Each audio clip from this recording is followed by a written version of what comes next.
Okay, all of you please add the details in the chat box.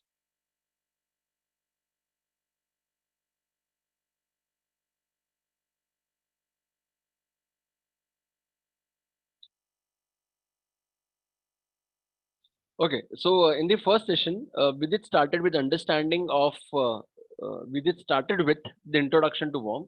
Now we are going to continue again with the worm, and we'll try to again try to understand what are we wanted to tell. So let me just start my PPT again, and then we can proceed with the thing.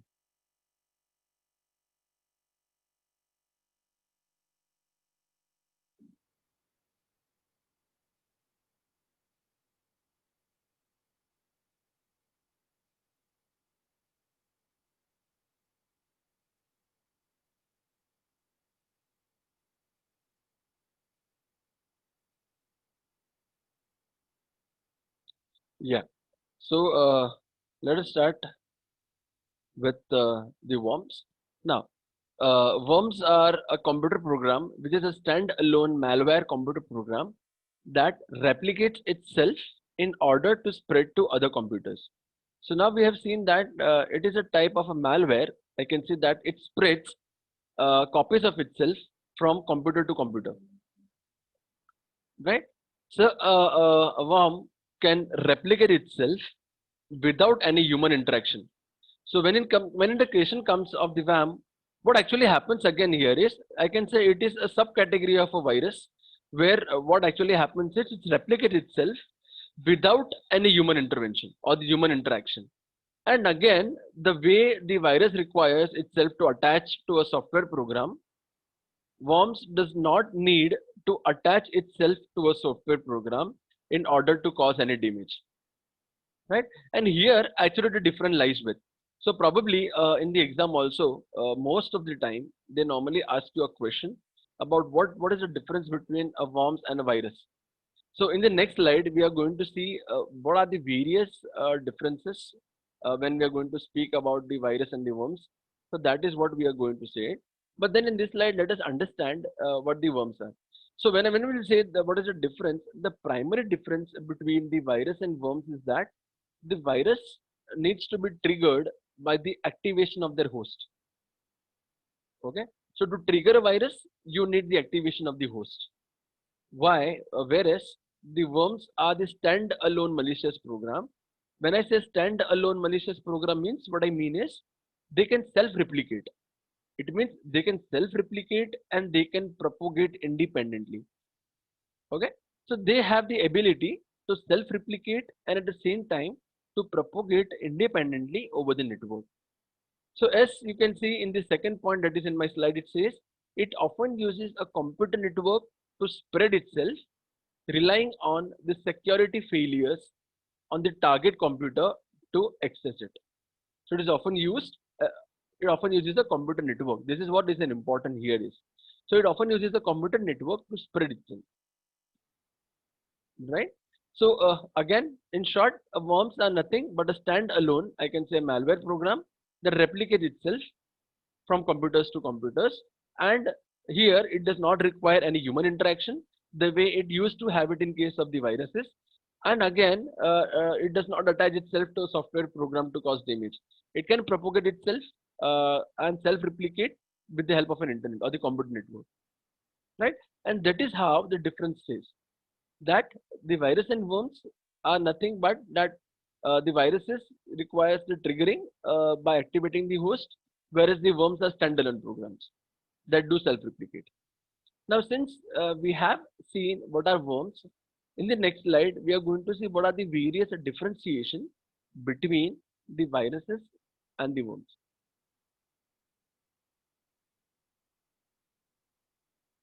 I don't know how much it is going to be visible. Uh, Let me just read out for you. The first point says a computer virus attaches itself to a program or file that we have seen. What the virus does, the virus attaches itself to a program or file, enabling it to spread from one computer to another, leaving infections as it travels. Okay, let me just try if I can do a full screening. I'm not sure. Let me just try if I can do that.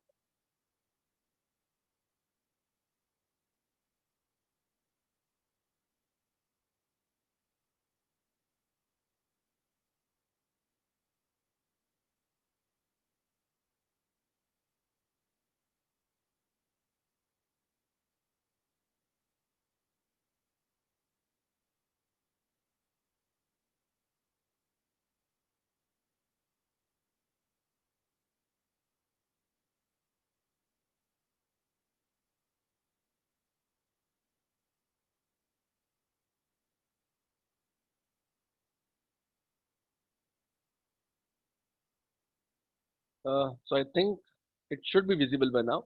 So now, when it says a differentiation, we are going to see what is the difference between a virus and a worms.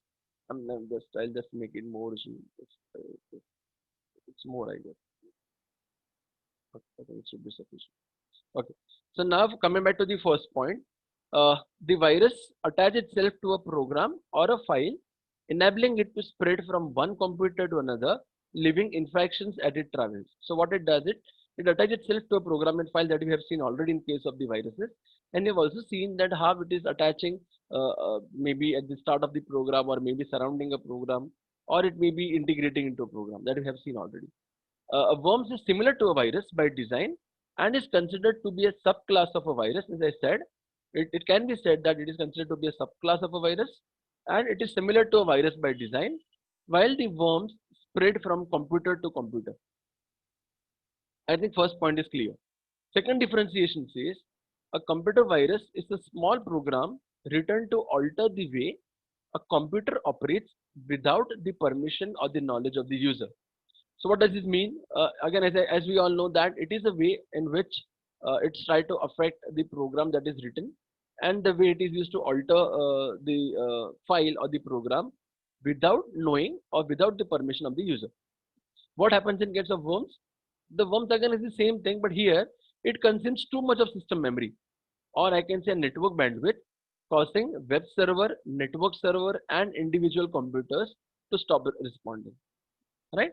So as we have said that here it consumes maybe a network bandwidth, causing all the web servers that are connected to it, or maybe a network server or the individual computers to stop responding. Coming back to the third point, how the for the virus to execute, it has had about two criteria. What is that? First is it must execute itself. That means it is often places its own code as a part of the another program. So for a virus to get activated, you need to make sure that your host program or the program in which it is affected gets run, and it must replicate itself. So for example, it may replace other exe file or the executable file with a copy of the virus infected file.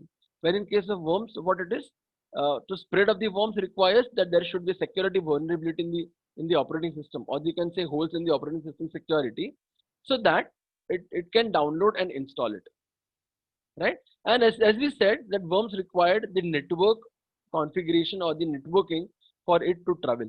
So here you require a weak security and a simple configuration is required for the worms to travel. Point number 4, just a minute. Yeah. Uh, Point number 4 says the virus which requires the spreading of an infected host file, but worms, as we have seen, that it is self-replicating, that it does not require any host file. It can,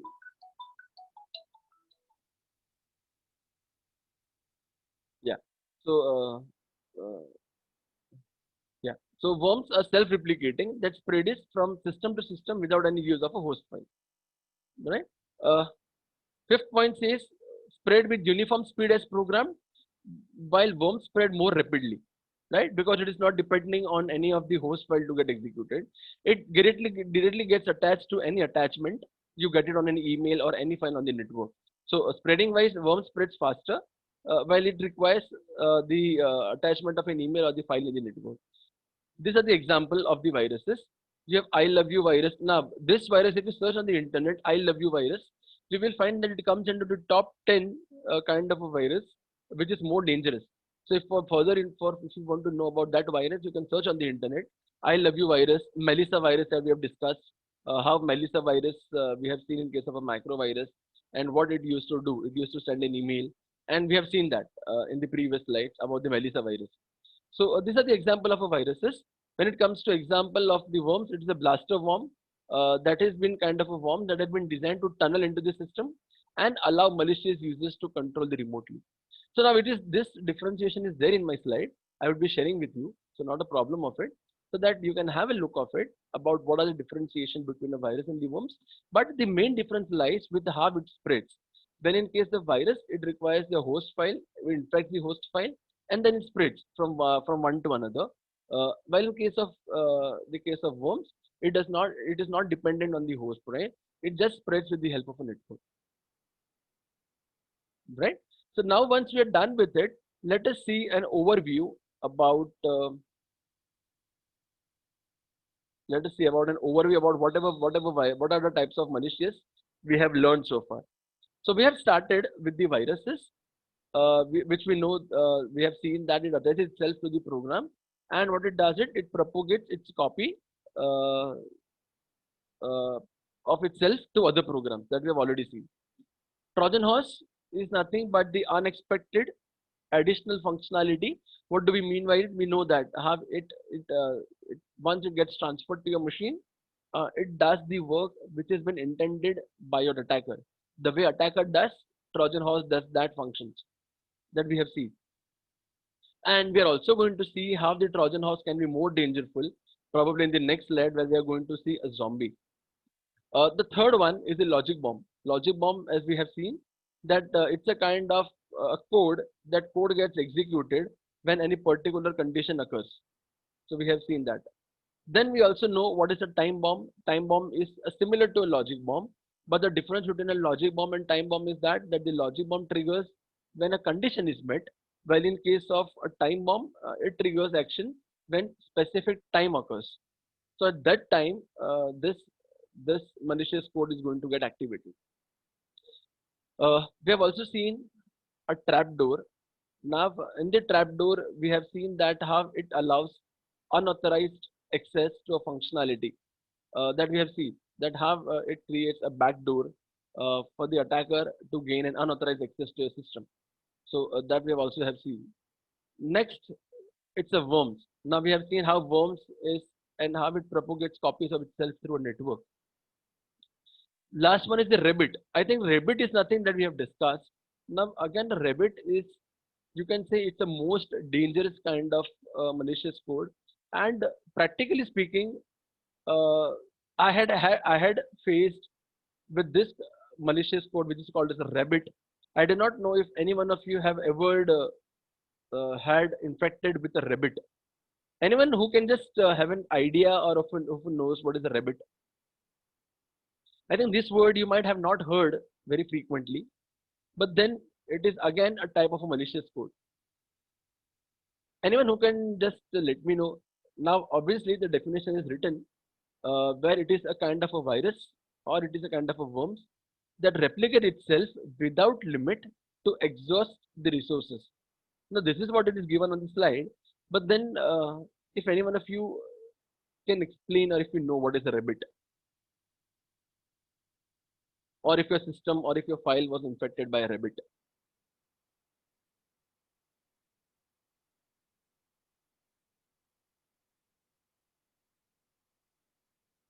It slows the system. Yeah, obviously, all malware are based, meaning is that it affects your system. So, obviously, it slows the system. That is correct. But then, what it differentiates itself from others? Any idea?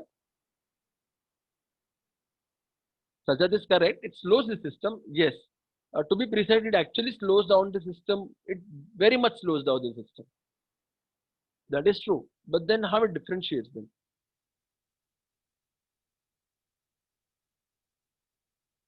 Anyone would like to try?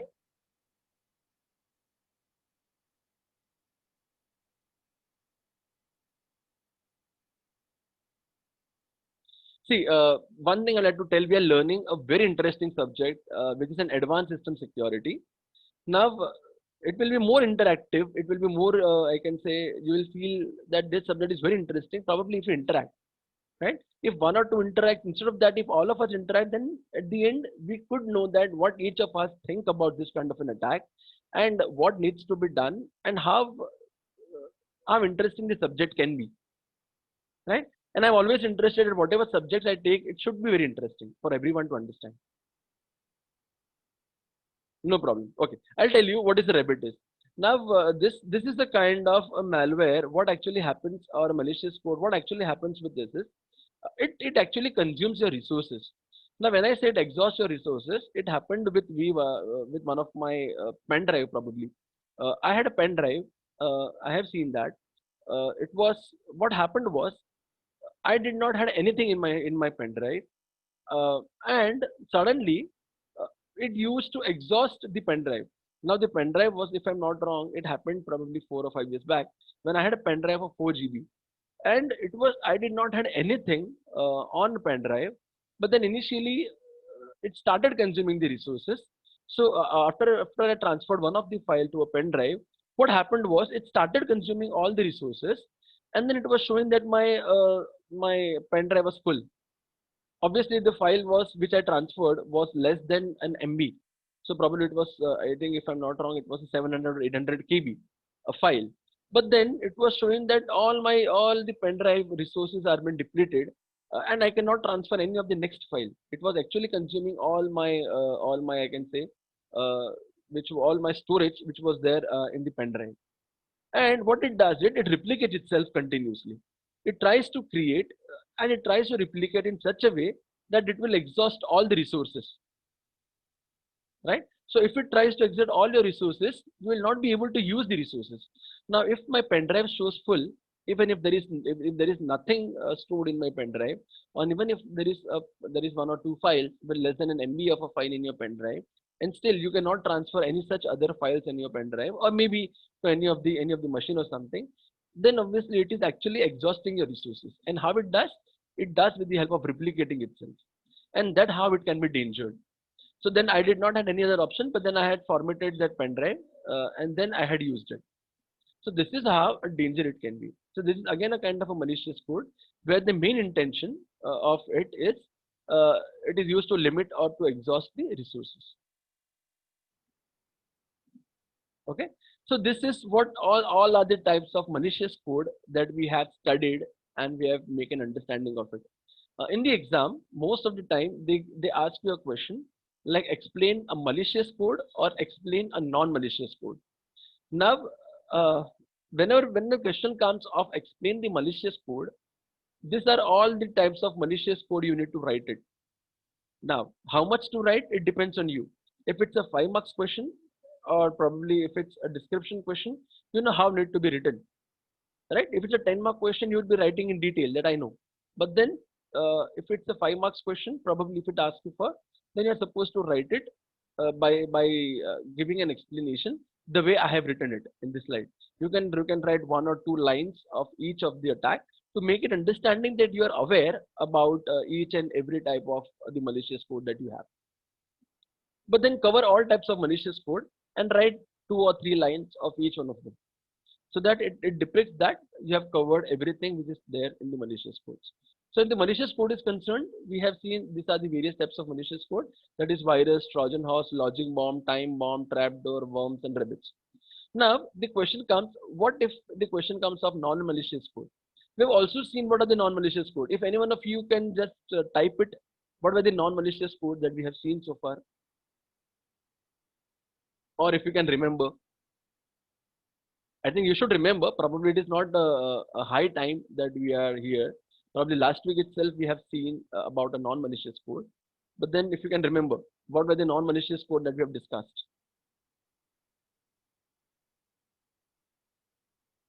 Yes, Saurabh, it was buffer overflow, correct. Apart from buffer overflow, I think there were many of them, not only buffer overflow. If you remember the names.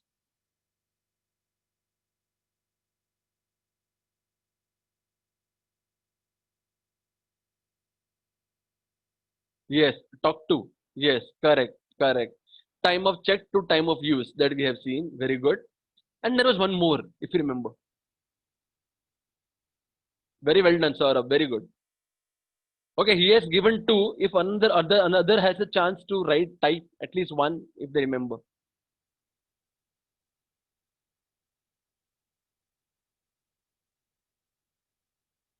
Others can try.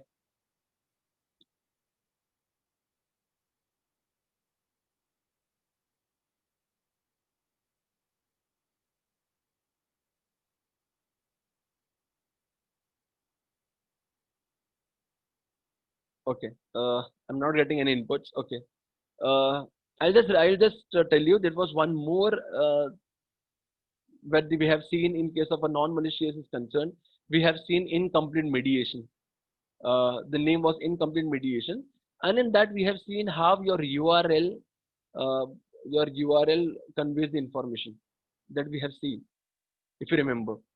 We have spoken on an incomplete mediation, and in that we have discussed about a shopping website and how a cart, all the information what you have added in your cart get displayed in the URL, and how any victim or how the attacker or how you yourself can alter that link, uh, and then you can get all the items for free or for the lesser amount.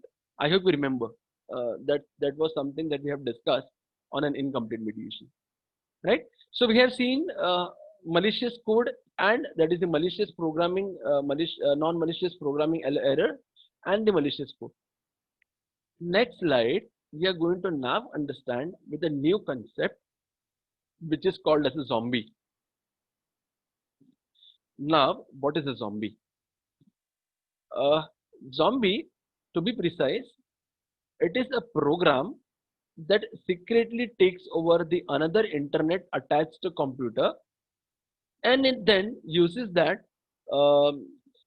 uses that computer to launch the attack that are difficult to trace by the zombies creator. I'll repeat what I said. A zombie is a program that secretly takes over. Okay, let's move to the next slide. We'll have an understanding. Okay. Yeah. So zombie is nothing but a program that secretly takes over another program that is attached to a computer, and it then uses that computer to launch attack that are difficult to trace to zombies creator. Anyone have understood what is being trying to say in this slide?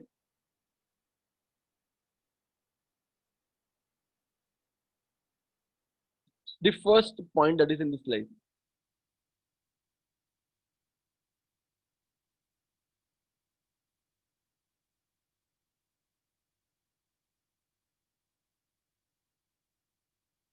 Yes, Google. Remote control. Okay. Yes. Anyone else? Correct. Anyone else would like to try?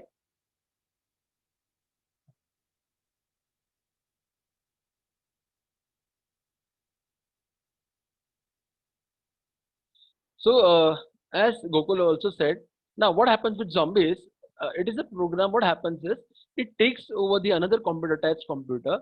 So what it does, it gets affected to the another computer, and once your another computer becomes a zombie, it will try to react or it will try to do a function as it was said by an attacker.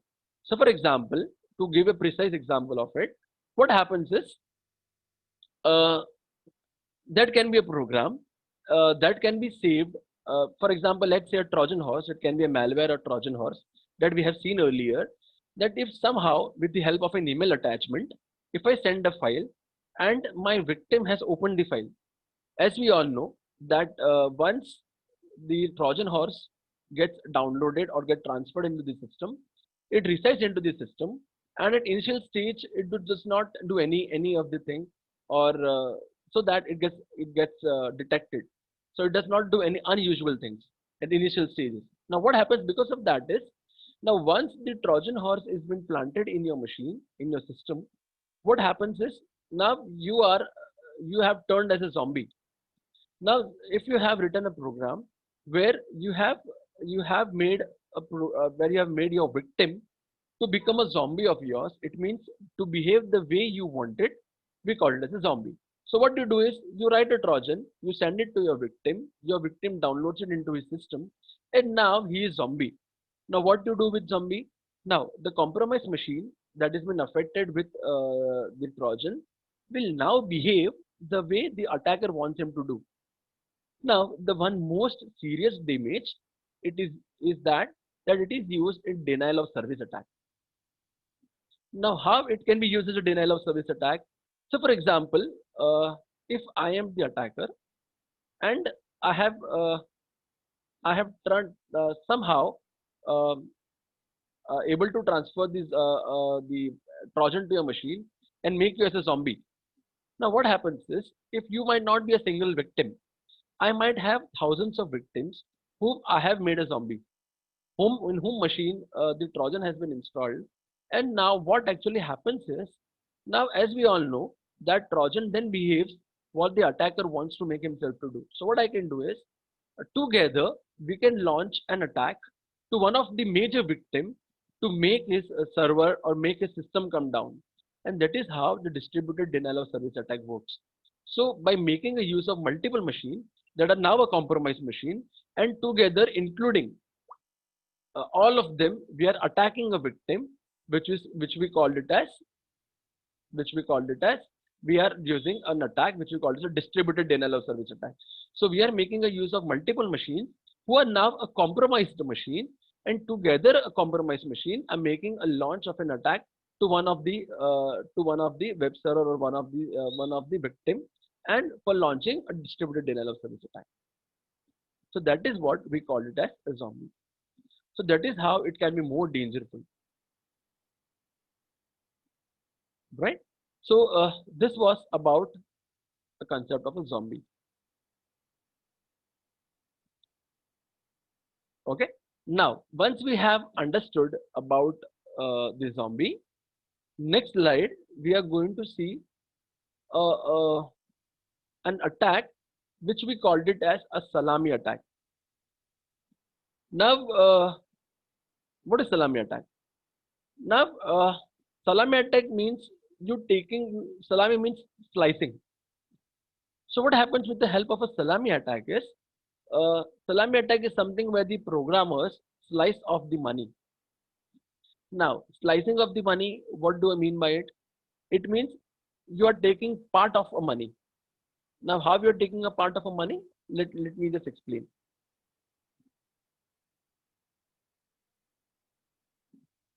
Okay. Now, what actually happens is, now in this case, the programmer slices off the money. Now, what does the meaning of it is? So, for example, as I give the explanation, normally we all of us have a tendency to keep our amount in a bank. Now, where do we keep our amount in a bank? If I have some cash or if I have some money, we always deposit that money into the bank. Now, any reason why we deposit the money into a bank? क्या reason है? हम घर पे भी रख सकते हैं, but हम बैंक में जाके रखते हैं, क्यों? Very simple answer. I hope every one of you might be knowing it. Why we do it? Why we do keep it in a bank? What is the main reason? For safety. Okay. Cyber safety is okay, but I am sure that most of our target audience or most of you, including me, are not interested that much for security, because we know कि secure तो वैसे भी है. We know that because at my house it's a Godrej ka lock, and there is no chance for any victim to attack, is what we think. So most of the time we do not look for security. Obviously, the security should be an issue or that needs to be taken into consideration. But yes, as Ashish and Fahad is writing, our main focus is something else. We are interested about the interest, and that interest is very sweet for us, right? Something that we have not worked hard for, and still we are getting some extra amount. So we're always happy that we are getting an extra amount, right? Very good. There is nothing wrong in it, right?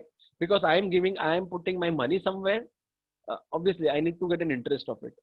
And what the bank does is, obviously, bank gives that money in the form of loans to others. And what it next does is, it takes the interest from them, and out of the interest that the bank collects, some of the interest it gives back to us. Very good concept. That tum bhi kamao, hum bhi kamaye. Very good concept, right? And we are happy also that even if we keep it at our home, we are not going to get anything out of it. But then if we keep it in a bank, we are going to get some fruitful of it. Now here comes the concept of a salami attack. What the salami attack does is, now let us take an example. You have 1 lakh rupees and you have deposited that amount in your bank.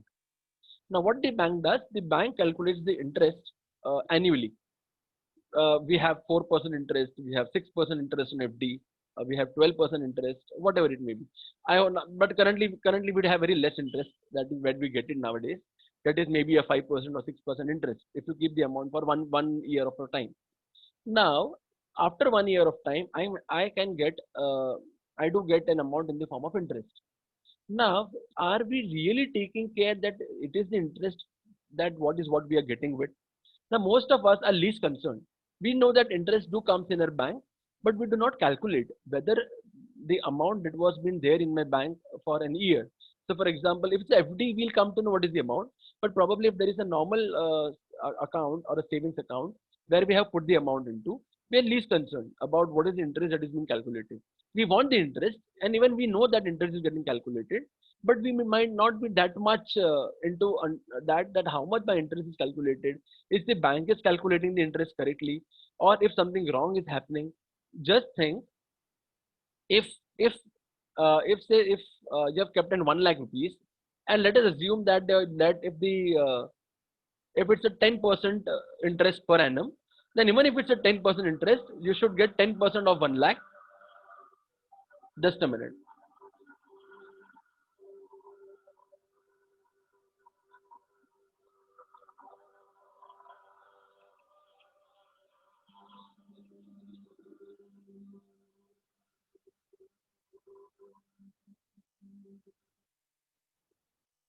Yeah.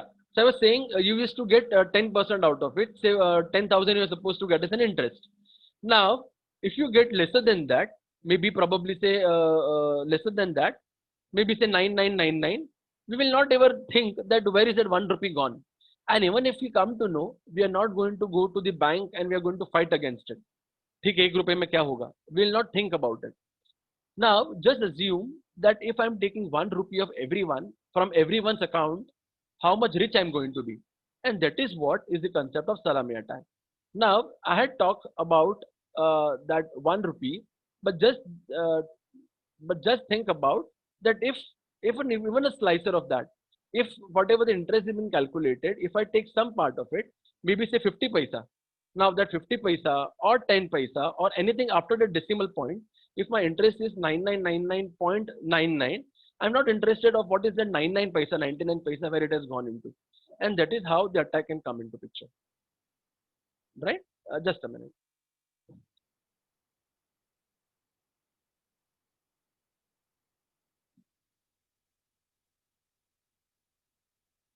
Yeah. So we are not going to be concerned about what is that 1 rupee, or that I can say a part of that paisa is going to be, and that is how the salami attack comes into, right? So here the bank calculates interest on accounts. The programmer slices off any fraction of a cent and puts it into his own account. No customer notices that it is missing the partial cent.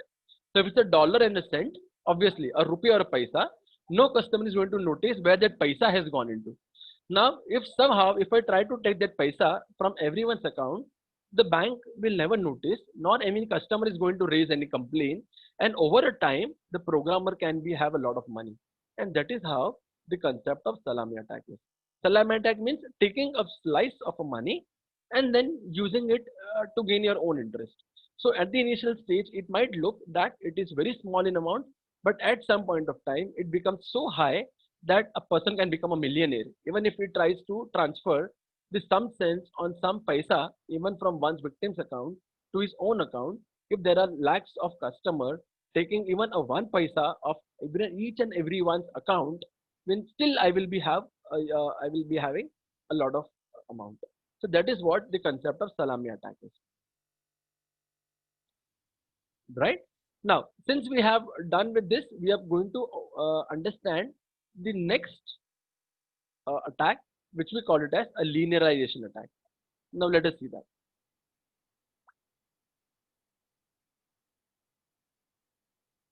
Now, in front of you, there is some code written. If any one of you can just read it and try to understand what is this code written for, and you can understand what is wrong in this.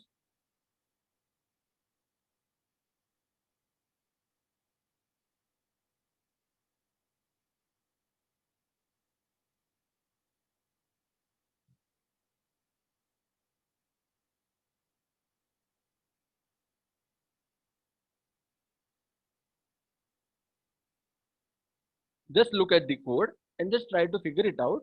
What is the linearization? What is this code trying to reveal?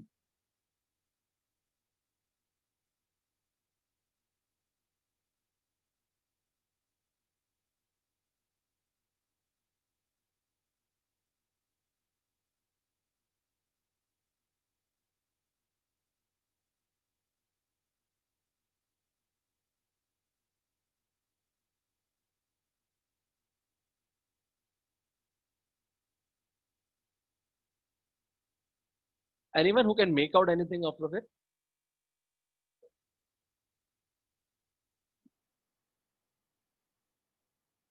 Okay, so that is writing comparing the serial numbers. Okay, right. So comparing the serial number. Okay, but then what can be an attack of it? Comparing a serial number, correct? But then what it can be? Okay, it is written as two-dimensional array. Okay, correct. But then what can be an attack? What do you think? What can be an attack out of it?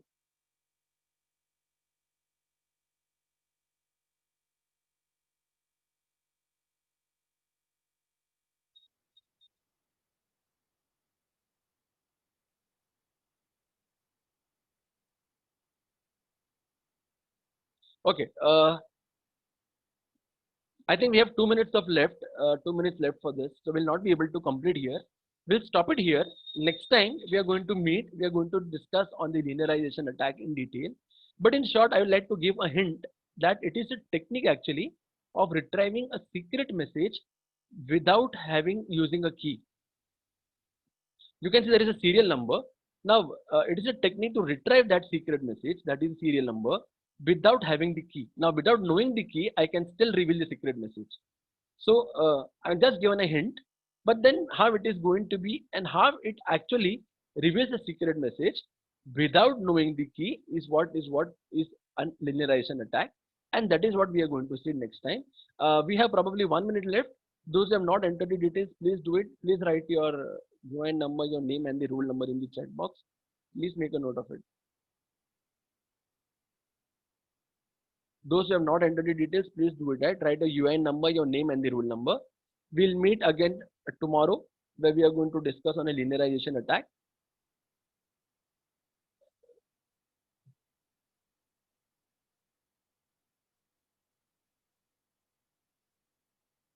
Okay, thank you everyone for joining in. We'll join back tomorrow on ASSDF. Those have enrolled for cybersecurity, we are going to meet at 11 a.m.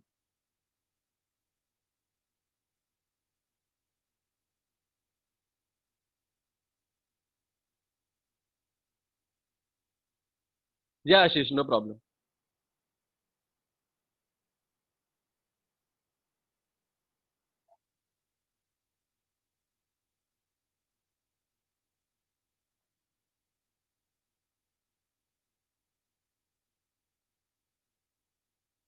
Okay, thank you so much, everyone.